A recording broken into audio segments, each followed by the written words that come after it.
ദൈവികമായ രക്ഷയും കരുണയും നമ്മുടെ പേരിലുണ്ടായിരിക്കട്ടെ. വിശുദ്ധ ഖുർആൻ സൂറത്തുൽ ബഖറ വചനം 203. ബിസ്മില്ലാഹിർ റഹ്മാനിർ റഹീം.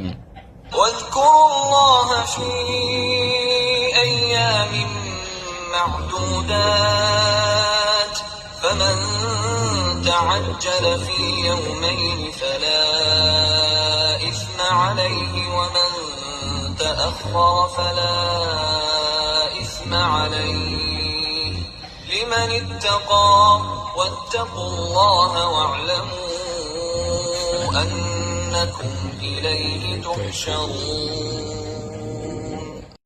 എണ്ണപ്പെട്ട ദിവസങ്ങളിൽ നിങ്ങൾ അല്ലാഹുവെ സ്മരിക്കുക. അവയിൽ 2 ദിവസം കൊണ്ട് മതിയാക്കി ആരെങ്കിലും ഗതിപ്പെട്ടു പോരുന്ന പക്ഷം അവന് കുറ്റമില്ല. 1 ദിവസം കൂടി താമസിച്ചു പോരുന്നവനും കുറ്റമില്ല. സൂക്ഷ്മത പാലിക്കുന്നവന് അതാണ് ഉത്തമം. നിങ്ങൾ അല്ലാഹുവെ സൂക്ഷിക്കുകയും അവങ്കലേക്ക് നിങ്ങൾ ഒരുമിച്ച് കൂട്ടപ്പെടുമെന്ന് മനസ്സിലാക്കുകയും ചെയ്യുക.